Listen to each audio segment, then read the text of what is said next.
Hi, and welcome to Stand With Us TV. The show is live. I'm Roz Rothstein, CEO and co-founder of Stand With Us, and we welcome you with us today. It's never been easier for you to interact with us, so please post your comments and your questions, and we'll try to get through as many as we can in the time that we have together. We have a fantastic show for you today. Today we have Ambassador Danon with us. We're very excited. Let me introduce him to you right now. Ambassador Danon became Israel's 17th permanent representative to the United Nations in October 2015. He was born in Israel in 1971. Danon holds a BA in International Relations from Florida International University and an MA in Public Policy and Public Administration from Hebrew University, where he also studied law. Ambassador Danon was a member of Knesset from February 2009 until August 2015.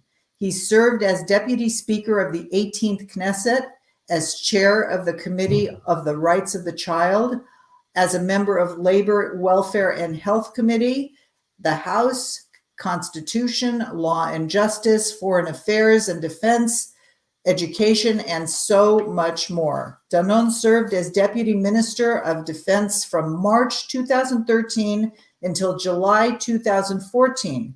In May of 2015, he was appointed Minister of Science, Technology, and Space, served until his appointment in August 2015 as Israel's ambassador to the United Nations, which is where our story picks up today. Welcome, Ambassador Danon.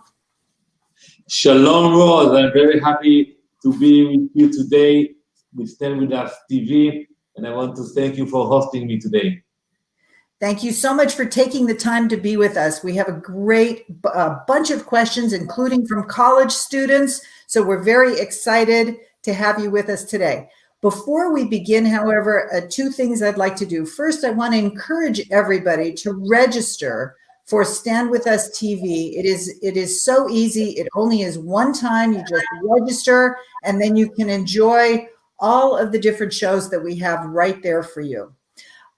Before we begin today, I hope you don't mind, I saw a video that is really fantastic and gives us a deeper sense of all the things that you've been involved in, including your work at the United Nations. So I'd like everybody to watch that.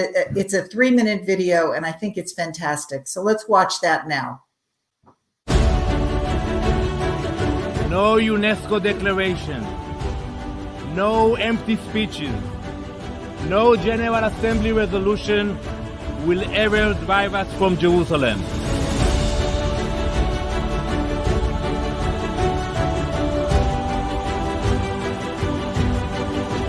ולשופט גולדסטון אני בא ואומר, אנחנו לא מקבלים את הדוח הזה.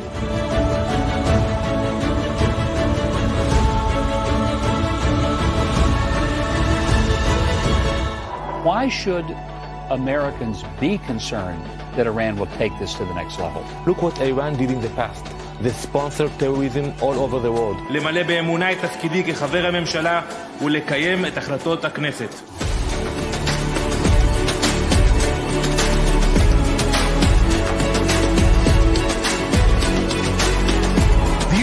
It's got to be one of the toughest arenas to defend Israel in, and the man currently taking on that challenge, Israeli ambassador to the UN, Danon. Despite the rising voices of anti-Semitism, today the reality is different. Today we have the state of Israel. Use this opportunity to start direct negotiations. If President Abbas was serious about negotiating, he wouldn't be here in New York. He would be in Jerusalem. This is a deed to our land. In this aerial photo that we are revealing today for the first time, you can see the complete transformation of this village into a terror terminal.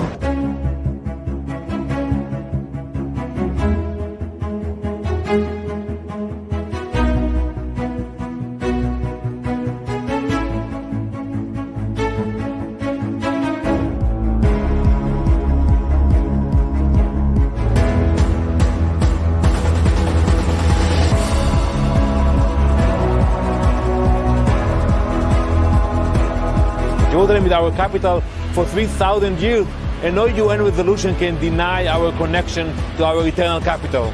Wow, you just said a mouthful there. That was chilling, Ambassador. We welcome the involvement not only of the US, but other international players, even some of the moderate Arab countries.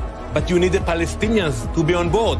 And unfortunately, they prefer to go to France to come to the UN, but not to sit down and negotiate with us.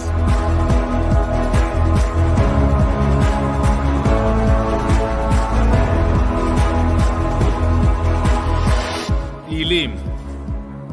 אדוני עוז לעמו ייתן. Adonai yevarech et amo b'shalom. We will keep fighting until anti-Semitism is finally defeated. Am Israel Chai.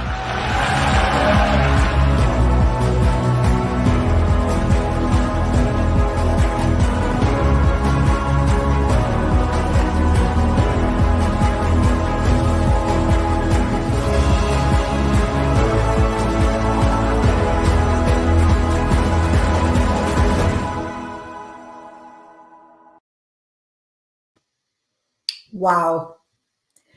So 5 years as the permanent representative for Israel at the United Nations. 5 years. So tell us, if you can, what sticks out as special memories or, challenges that you experienced? I'm sure that's a tough question to begin with, but anything that comes to mind. So first of all, it feels like 50 years, even though it was only 5 years. But we have accomplished so much. We were able to prove that we can win even in a hostile place like the UN. So before I came, I met many previous ambassadors and colleagues, and all told me that you cannot do much at the UN. And I proved them wrong, because I believe that even if we cannot change the ridiculous resolutions against Israel, we can dilute them. And that's exactly what we did. Every week we had an event, a cultural event, a religious event. We brought Judaism into the halls of the UN.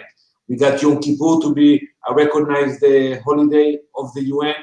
We got kosher food to the cafeterias. We celebrated all the holidays in the UN, and the atmosphere changed. And I'm very proud that I was able to bring with me to Israel more than 100 UN ambassadors. Rosen, stand with us, you also bring a lot of people to Israel. And once you bring them to Israel, and I want to recall the day I took the ambassador of Kenya to Israel, and he was very skeptical about the visit. He spoke a lot about the so-called occupation and the West Bank and Gaza. And the first night he told me, Danny, I have to warn you that you are not going to change my mindset about what's happening here. And I told him, just enjoy the trip. And a week after, when we concluded the trip, he told me that he learned so much. He understood that it's not black and white, and he actually realized what we are facing, but what we are dealing with when we visited Sderot, when we went to see the tunnels coming from Gaza.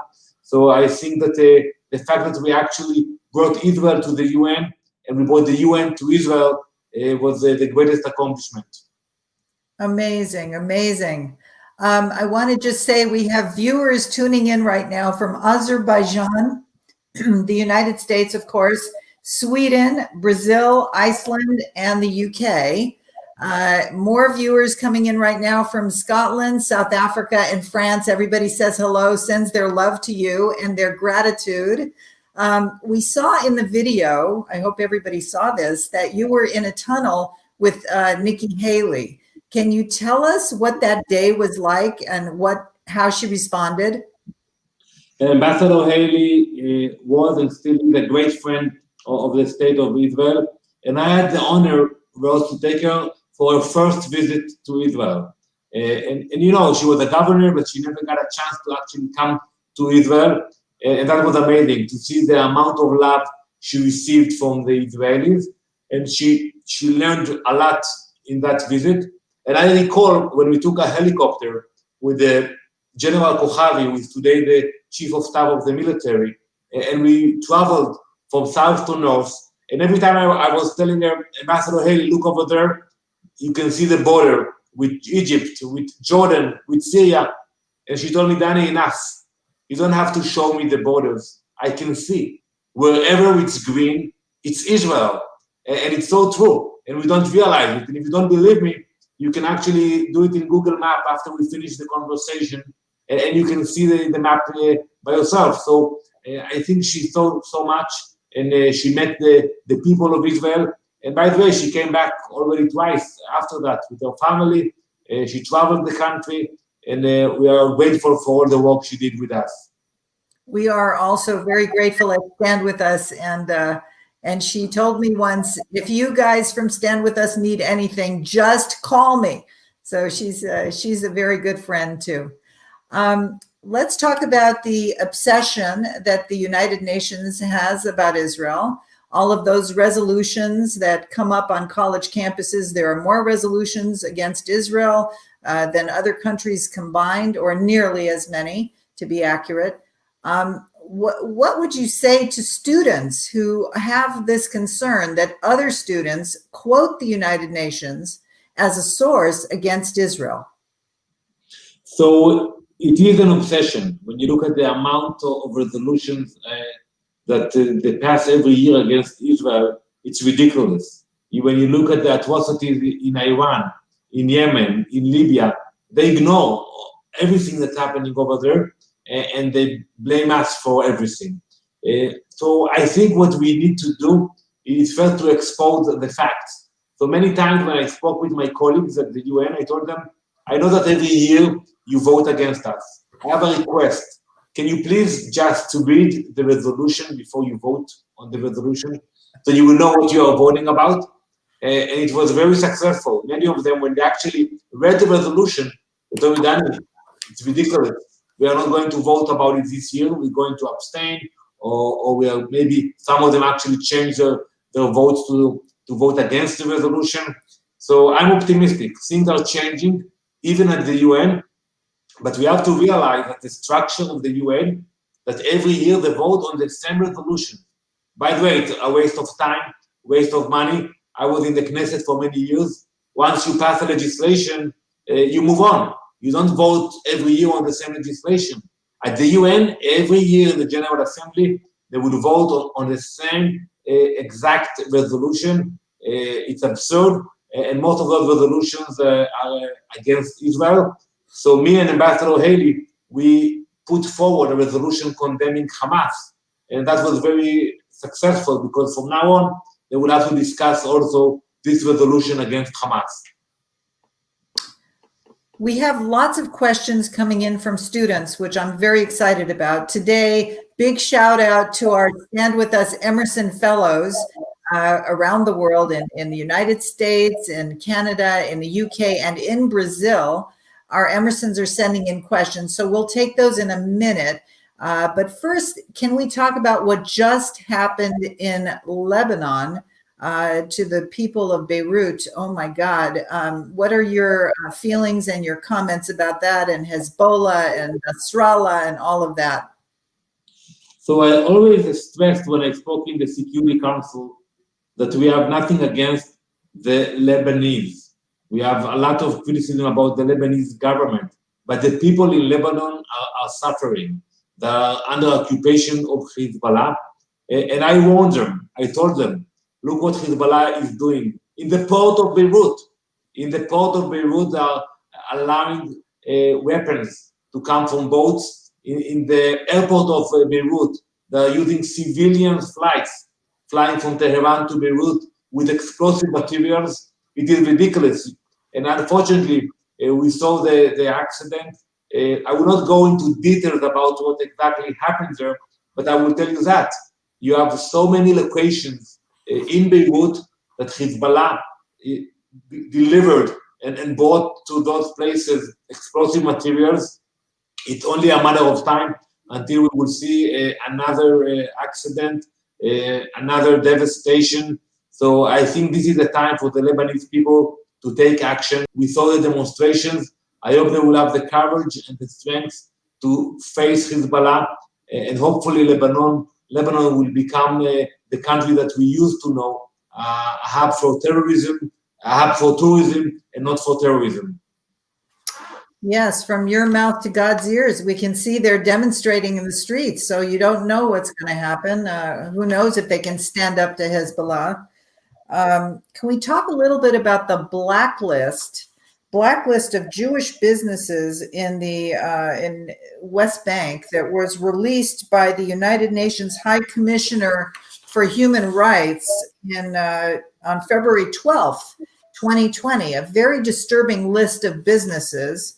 And in response, the UN Secretary of Commerce said the government of the United States fully supports the U.S. companies identified on the list and encourages all U.S. businesses to continue to work and invest in Israel as well as in the Palestinian communities. What do you think about that blacklist, and where is it now? Is it just nothing? Did it become nothing? So first, we have to realize that this blacklist came from the work of the Palestinians. And many times when they want to join an international organization or an organ of the UN, they promise that they will not use it against us. And they lie. And that's what happened now with this blacklist. And you know, the fact that we speak about a list of Jewish companies, it reminds me Europe in the 30s when they labeled Jewish business owners. So I think we have to oppose it, and the US is taking a very strong position on that. Basically, what they want to do, they want to label all the businesses in Judea and Samaria in what's so-called East Jerusalem. This is ridiculous because you cannot do that. You know, all the Israeli banks operate in Judea and Samaria, so you cannot label all the banks. And you have so many American companies that are selling their merchandise in Jerusalem. And I think the answer to that is to boycott the boycotters. That's what the US is doing, and we support the legislation about it. Whoever is actually boycotting Israel, the US will boycott them. I want to thank Stand With Us and other organizations who took a very strong stand against the BDS movement, and that's exactly what we should do. Whenever somebody is threatening to boycott Israel, you should boycott this organization. The US is much stronger than those organizations. I'm happy to say that by now we have 30 states that have anti-boycott legislation, and Stand With Us has been a big partner in making that happen. So we're very happy about that. Now 30 states have anti-BDS legislation in place, which is very good. I also want to remind our viewers that many of the businesses in the West Bank are cooperative between the Israelis and the Palestinians, and this is very harmful. Any kind of boycott like this, prejudging and collectively punishing everybody is a problem for Palestinian people. So I don't really understand how this is helpful, and I just hope that it bites the dust, this whole effort of the blacklist. Is there one incident that you recall that was a good surprise, like your trip with the leader from Kenya? Is there an incident that you recall that is special like that at the United Nations that you found that was helpful, that was good, positive? So I think the highlight was when I decided to run for a position at the UN, for the position of the chairman of the legal committee. And many of my colleagues in Jerusalem, they thought I'm crazy. They told me, Danny, it's not the Knesset, it's not the Likud. You are not running for positions here. You're at the UN. Then I told them, so what? We're paying our dues. We have supporters. Let's try. And I convinced the prime minister that we should run for this position. I started to lobby, and all of those great so-called democracies like Libya, Iran, Venezuela, they ganged against me and they lobbied against me. And we counted the votes. It was secret ballots in the General Assembly. And when we counted the votes, everybody was shocked because I received the support of 109 member states and only 44 countries voted against me. And it was a great victory. And I remembered the face of the Palestinian representative when he heard the numbers. So it wasn't just a victory. It was a show of strength for the state of Israel. It showed that people are actually supporting us. They're not doing it publicly yet, but when we go to secret ballots, we can win. I became the first Israeli ever to chair a UN committee, and for a year, I had the honor to chair that committee, and just to see the face of the Iranian ambassador or the Syrian ambassador when they asked for permission to speak for me, it was very difficult for them. That's a very remarkable story. That is heartwarming, actually, and a good surprise. I agree with you. Okay, so let's start taking some questions from students.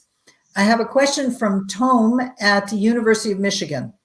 As someone who fights anti-Zionism every day at the United Nations, what is your advice for Zionist college students in America who have similar experiences? So first, I want to share with you, Tom, that I was also active on campus in the US. Many years ago, I was a student activist and emissary from the Jewish Agency in Florida, and I stood by myself behind the table with the Israeli flag, and I know it's not easy. And my message to you that this challenge, it's an ongoing challenge. You are not going to win in one event or in one speech. You have to understand that Zionism today, it's a daily task. You have to deal with that every day. The same way that our boys and girls are defending our borders in Israel, you are doing it on campus. When you go to your campus, when you challenge the bureaucracy or the system, and when you stand for the facts and for the truth, that's Zionism today. So don't think that everything will be glory. Not everything will be mega events with a lot of attraction. Many times it will be boring. It will not be easy. You will be by yourself. But at the end of the day, that is the story of Zionism, that we are committed, and at the end of the day, we prevail because of that. Thank you. Yes, we need to be determined. We need to be determined. And we have to build clubs on campus. We have to find the ones that exist. You have to map out your campus and see who's there, and don't try to go it alone. But we do need to be determined. We have a question from Dorothy at Duke University. How did you respond to the disproportionate number of resolutions passed against Israel? Do you see hope for the bias for the future? So I covered it a little bit by adding things to the agenda. And for example, cultural events. We brought Israeli singers, people that probably you heard of, like Sarit Haddad and Shimon Buskila, and many of the ambassadors, some of them from the Muslim countries, they came to those events, they enjoyed those events. So I don't think we should decide in advance that we are letting the Palestinians or our adversaries to win by controlling the narrative. And I give you an example about the BDS movement. I organized an event against the BDS movement inside the hall of the General Assembly. And when I did it, and we brought thousands of people who stood there with Israeli flags, and we spoke about fighting and combating the BDS movement, people were shocked. And that's what you do like in judo. You use the force of your enemy to win.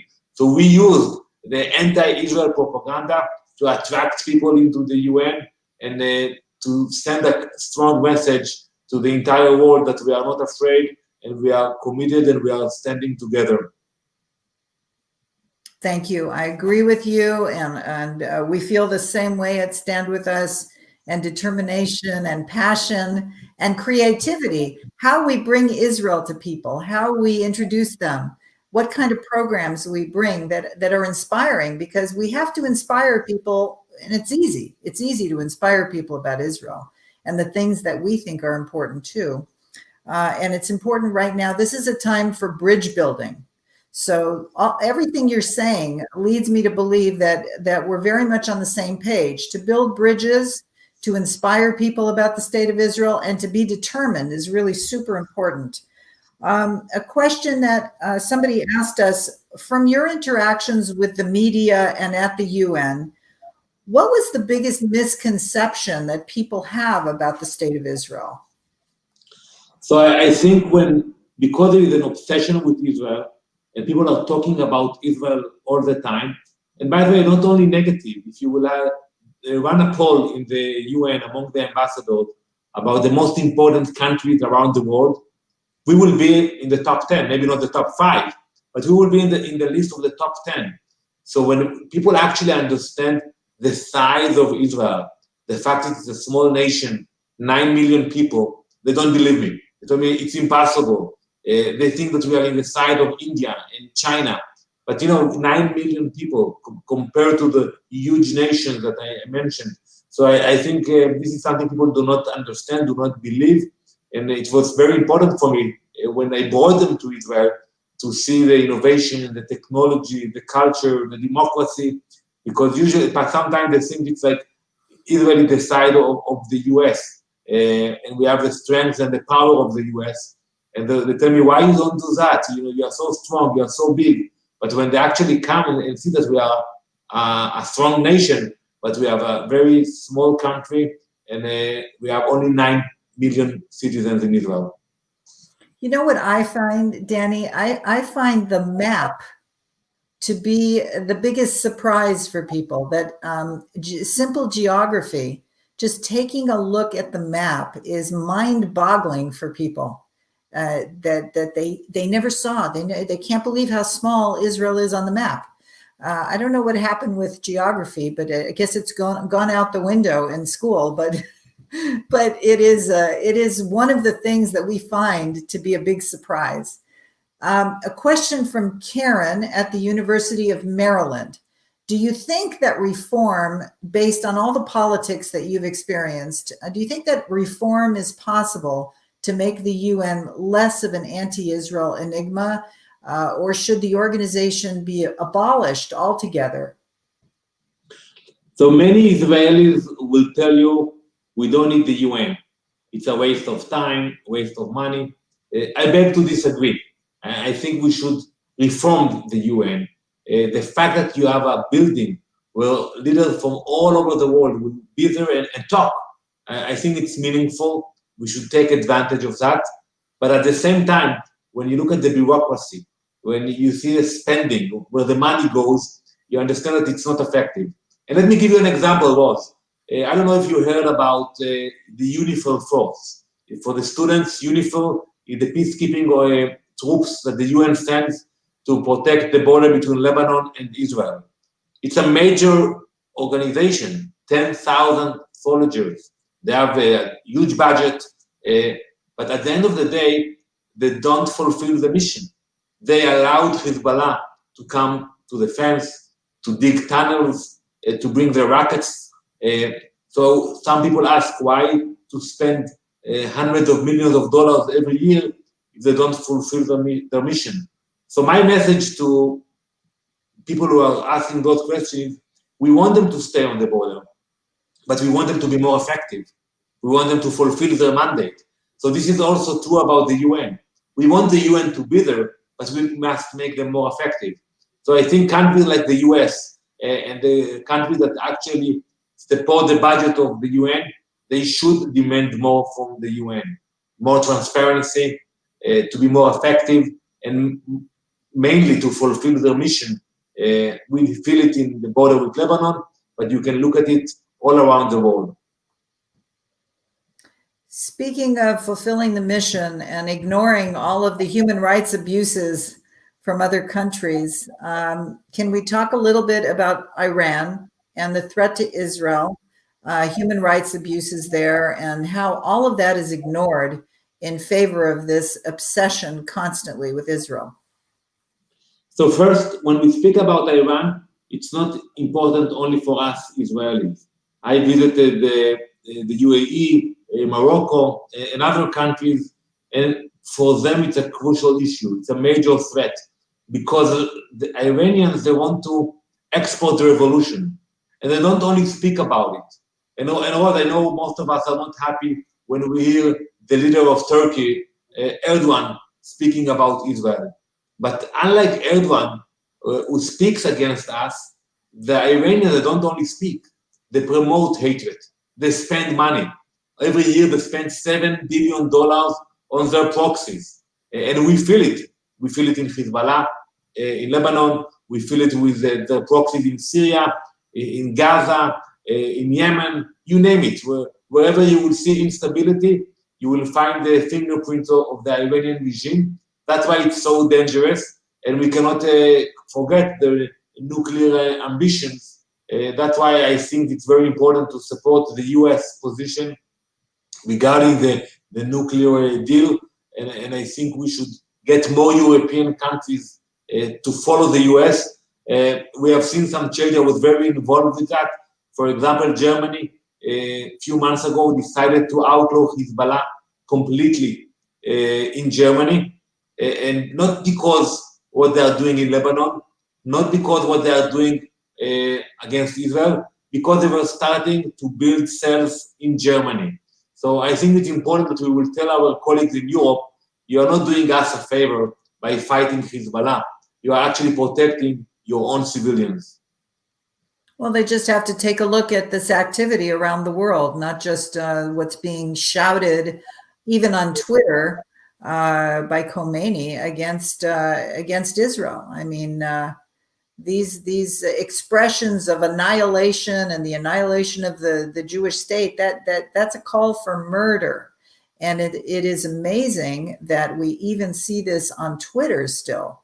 Hopefully, the social media platforms will take another look at how hatred is being expressed, and maybe they can implement much better ways to eliminate such terrible calls for murder. I mean, out and out, we've got Farrakhan, he's still got an account on Twitter. These people are amazing, and I don't know why they're not removed more clearly and more easily, but maybe in the near future they will be. Murray from Syracuse asks, with all the resolutions and backlash against Israel in the United Nations, why do people feel so threatened by Israel? So I think that some are envy at us. They looked at what we achieved in short 72 years, and it's amazing. We did it together. We built a strong democracy. And when you come to the Middle East and you look at our neighbors and where we are today, we should be very proud of it. But not everybody. I think we should not be shy. We should be proud. And I'm calling you. I know that most of you are very active on campus. You should be proud. You should be proud about yourself. You should be proud about your Jewishness. You should be proud about supporting Israel, the strongest democracy. You should be proud about our boys and girls in the IDF, the most moral military in the world. And I know that. And I faced those allegations and those lies. And we proved them wrong every time they accused us. So I think the hatred will stay there, but we can bring more people to us with technology and innovation. That's what I did with many of the African countries, many developing countries, and you'll be surprised that many countries today, they don't really care about the conflict between us and the Palestinians.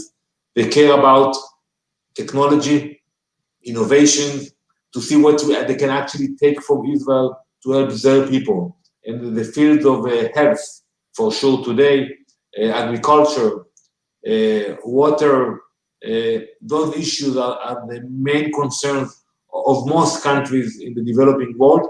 And we can be there, we are there, but we can do more, and we should do more.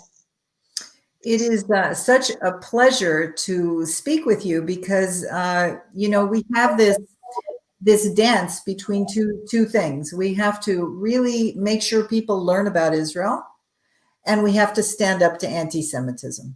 So we have this task that is, on the bright side and then on the darker side where, we have to expose anti-Semitism. We have to stand up against it.